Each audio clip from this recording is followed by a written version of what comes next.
Hi friends, ഞാൻ ഇന്നിവിടെ വന്നിരിക്കുന്നത് കപ്പക്കിഴങ്ങ് കൊണ്ട് നല്ല ടേസ്റ്റി ആയ ഒരു പുട്ടിൻ്റെ റെസിപ്പിയുമായാണ്.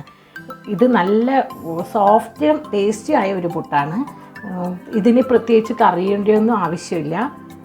എന്നാൽ സമയം കളയണ്ട, നമുക്കത് എങ്ങനെ ഉണ്ടാക്കുന്നതെന്ന് നോക്കാം. ഇതാ കപ്പപ്പുട്ട് ഉണ്ടാക്കാനുള്ള കപ്പ ഞാനിവിടെ എടുത്തിട്ടുണ്ട്. ഇത് മുഴുവനൊന്നും വേണ്ട, ഇതിൽ നിന്ന് ഒരു കഷ്ണം മതിയാവും. എനിക്ക് ഒരു 5-6 പീസ് പുട്ടിനുള്ളത് മതിയാവും. നിങ്ങൾക്ക് എത്ര ആവശ്യമുണ്ടെന്ന് വെച്ചാൽ അതിനനുസരിച്ചിട്ട് കപ്പ എടുക്കണം. ഇതിൽ കുറച്ച് അരിപ്പൊടിയും കൂടി ഇട്ടിട്ട് മിക്സ് ചെയ്ത് കുഴക്കേണ്ടതാണ്. അപ്പോൾ ഞാനിതൊന്ന് കട്ട് ചെയ്തിട്ട് തൊലിയൊക്കെ കളഞ്ഞു വരാം. ഇതാ ഞാനിവിടെ ആവശ്യമുള്ള കപ്പ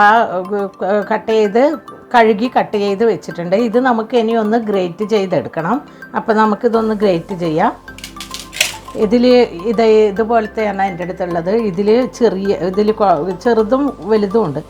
കുറച്ച് വലുതായ ഭാഗത്തേക്ക് വെച്ചിട്ട് ഗ്രേറ്റ് ചെയ്താൽ മതി.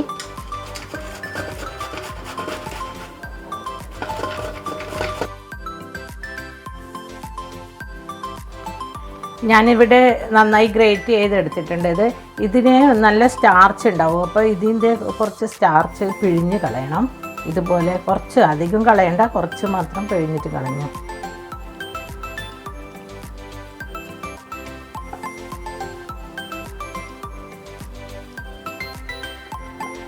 ഇതുപോലെ ഒന്ന് പിഴിഞ്ഞെടുത്താൽ മതി.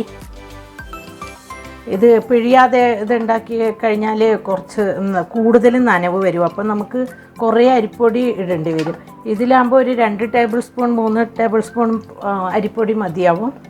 പുട്ടിന് കുഴക്കുന്നത് പാകം അറിയില്ലേ, അതുപോലെ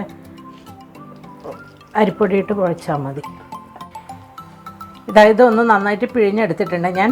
ഇതിൽ പാകത്തിന് ഉപ്പിടണം. ഉപ്പിട്ടിട്ട് പാകത്തിന് അരിപ്പൊടിയും ഇട്ടിട്ട് ഒന്ന് അരിപ്പുട്ടുണ്ടാക്കുമ്പോൾ കുഴക്കുന്ന നനവിൽ ഒന്ന് കുഴച്ചെടുക്കണം. ഇതിൽ പാകത്തിന് ഉപ്പിടാം നമുക്ക്.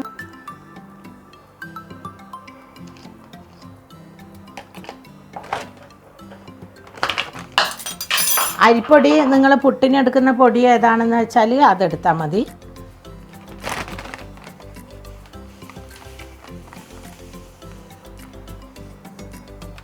ആദ്യം കുറച്ച് അരിപ്പൊടി ഇട്ട് നോക്കണം.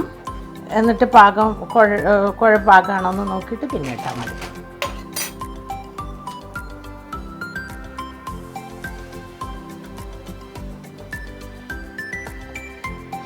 ഞാനിത് നന്നായി കുഴച്ചെടുത്തിട്ടുണ്ട്. ഞാനിതിൽ ഈ സ്പൂണിൽ 3.5 സ്പൂണ് പൊടി ഇട്ടിട്ടുണ്ട്. ഇതിൽ അരിപ്പൊടി ഇട്ടിട്ടുണ്ട്. ഇനി ഇത് നമുക്കൊന്ന് കുറച്ച് സമയം ഈ അരിപ്പൊടി ഒന്ന് നന്നായിട്ട് കുതിർന്ന് കിട്ടാൻ വേണ്ടിയിട്ട് 15 മിനിറ്റ് അവിടെ മൂടി വെക്കാം. എന്നിട്ട് പുട്ടുണ്ടാക്കാം. ഞാനിതിവിടെ റെസ്റ്റ് ചെയ്യാൻ വെച്ചിട്ട് 15 മിനിറ്റ് അല്ല, അരമണിക്കൂറായി. കുറച്ചധികം വെച്ചെന്ന് വെച്ചിട്ട് കുഴപ്പമൊന്നുമില്ല. എത്ര സമയം വെക്കുന്ന അതിനനുസരിച്ചിട്ട് നല്ല സോഫ്റ്റാവും. ഇതുകൊണ്ട് ഇതിപ്പോൾ റെസ്റ്റ് ചെയ്യാൻ വെച്ചപ്പോൾ കുറേ ക്വാണ്ടിറ്റി കൂടി. ഇതിപ്പോൾ ഒരു 3 കുറ്റി ഇതുപോലത്തെ 3 കുറ്റി പുട്ടിനുള്ള പൊടിയുണ്ട്. കുഴപ്പമില്ല. ഇത് എത്ര ആവശ്യമുള്ളത് ഉണ്ടാക്കിയിട്ട് ബാക്കി ഫ്രിഡ്ജിൽ വെച്ചാൽ മതി. നമുക്കെന്നാൽ ഉണ്ടാക്കാൻ തുടങ്ങാം.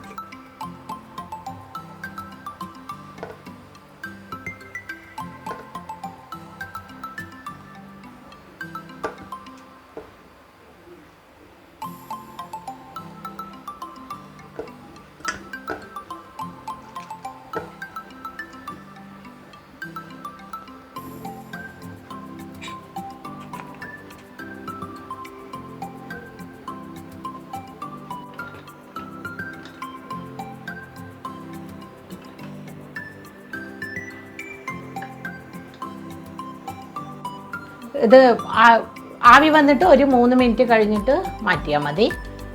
ആവി വരട്ടെ ഒന്ന്. നമ്മുടെ പുട്ട് ഇവിടെ റെഡിയായി. ആവി വന്ന് 3 മിനിറ്റ് ആയി. ആവി വന്നിട്ട് അപ്പം തന്നെ എടുക്കരുത് കേട്ടോ. കപ്പ വേവാൻ കുറച്ച് സമയം എടുക്കും. അതിനാണ് കുറച്ച് സമയം വെക്കണം എന്ന് പറയുന്നത്. 3 മിനിറ്റെങ്കിലും വെക്കണം എന്ന് പറയുന്നത്. പിന്നെ ഇതിൽ ചേർക്കുന്ന അരിപ്പൊടി നമ്മൾ പുട്ടുണ്ടാക്കുന്ന അരിപ്പൊടി തന്നെ എടുക്കണം കേട്ടോ. പുട്ട് ഇവിടെ റെഡിയായി. നമ്മുടെ പുട്ട് ഇവിടെ റെഡി ആയി കഴിഞ്ഞു. ഇത് നല്ല ടേസ്റ്റുള്ള ഒരു പുട്ടാണ് കേട്ടോ. എല്ലാവരും ട്രൈ ചെയ്യണേ.